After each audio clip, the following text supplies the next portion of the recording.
Hello, welcome back to Fifeanory, a special edition today for Book Week Scotland. And the theme of Book Week Scotland this year is the future. So I'm going to read a book that was actually written in 1888 called Looking Backward by an American author called Edward Bellamy. And it was about a young man who, after falling into a hypnotic trance, wakes up in the year 2000. So it's a very interesting take on the future as written by someone in the Victorian age. I'm just going to read you the first paragraph of the introduction, just so you can get a handle on what it's about. Looking Backward was presented as a dream of socialism, a utopian ideal. It was one of the greatest publishing sensations of the Victorian era, and is undoubtedly one of the most controversial books in the field of human affairs. On first publication, the book sold more than 1 million copies, and reviewers of the day were unanimous in stating that the sensation created by Looking Backward was due to its intrinsic qualities, charming style, and adroit manner of presenting its case as no more than an enlightened self-interest in wholesale common sense. Written in 1888, it portrays the year 2000 seen through the eyes of one living in the year 1887. How right Edward Bellamy was, or is, or will be, this was written in the 40s, we will leave the reader to judge. So when this little introduction was written, 2000, the year 2000 was still in the future. So again, that's quite an interesting take on this whole concept. And obviously now we're looking back on the year 2000. As I say, it was first published in 1888. And if you wanted to get a copy of this book, it'll be free online anywhere. Just type in Looking Backward by Edward Bellamy, and it should come up on various different sites as a free download. It tells the story of a hero figure named Julian West, who was a young American who, towards the end of the 19th century, falls into a deep hypnosis-induced sleep, wakes up 113 years later. He finds himself in the same location, which is Boston, but in a totally changed world. So I thought it would be quite fun to read just a little bit of the actual book, and I'm going to read to you the bit where he wakes up after having been in this trance, and just the first impressions of him waking up is quite interesting. So this is the beginning of chapter 3. He is going to open his eyes. He had better see but one of us at a time. Promise me then that you will not tell him. The first voice was a man's, the second a woman's, and they both spoke in whispers. I will see how he seems, replied the man. No, no, promise me, persisted the other.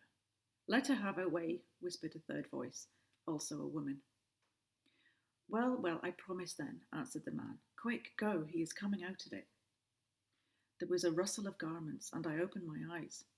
A fine-looking man of perhaps 60 was bending over me, an expression of such benevolence mingled with great curiosity upon his features. He was an utter stranger. I raised myself on an elbow and looked around. The room was empty. I certainly had never been in it before, or one furnished like it. I looked back at my companion. He smiled. How do you feel? He inquired. Where am I?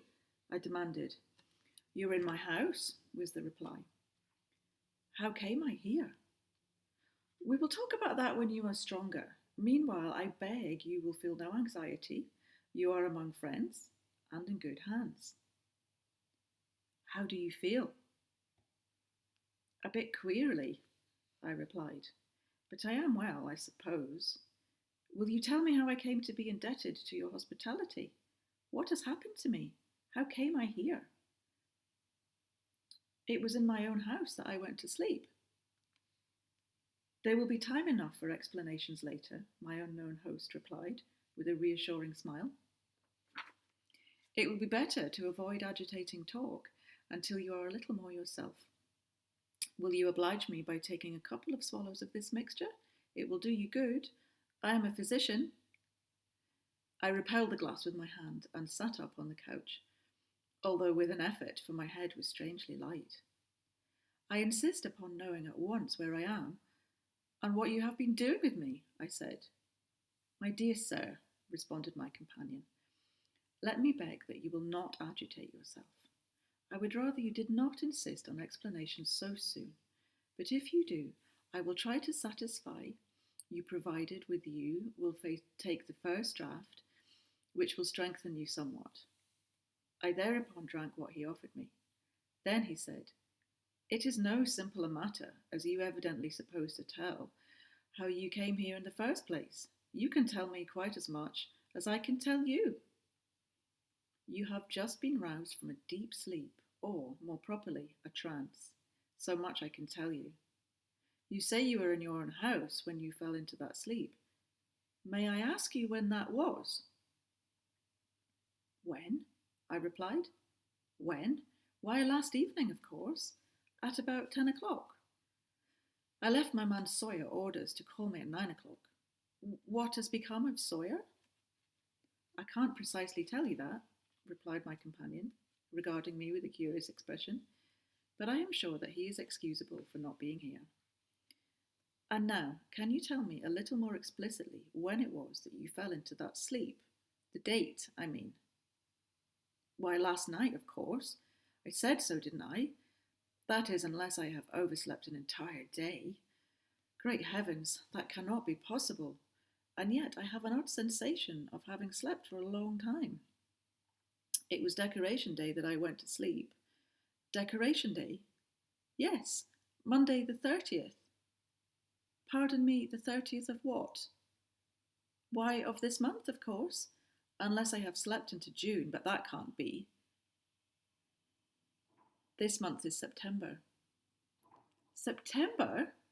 You don't mean that I have slept since May? God in heaven, why, it is incredible. We shall see, replied my companion. You say that it was May the 30th when you went to sleep. Yes. May I ask of what year?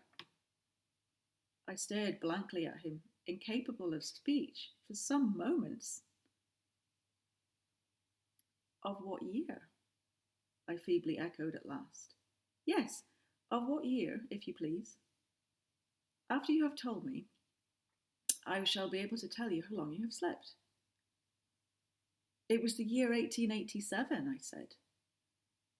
My companion insisted that I should take another draught from my glass and felt my pulse.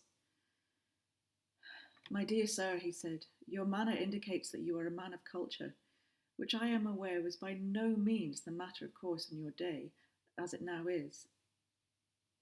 That you should be startled by what I shall tell you is to be expected, but I am confident that you will not permit it to affect your equanimity unduly.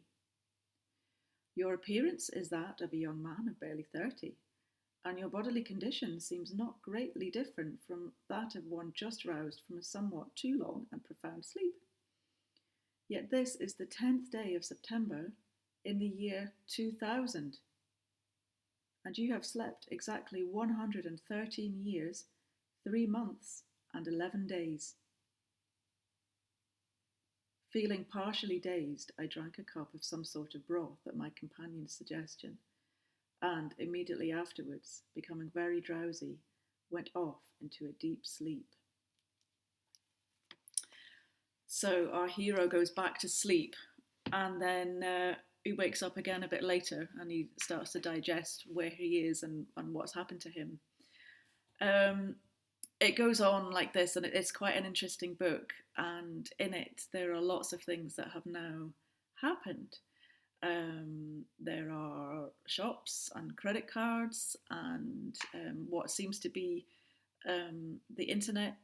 So it's a really, really interesting book, and obviously too long to read in a Fifeanory, but I hope you've enjoyed the little snippet. And if you've got any questions, then just get in touch. And yep, thanks for watching. Here it is. Edward Bellamy, Looking Backwards. Thanks very much. Bye.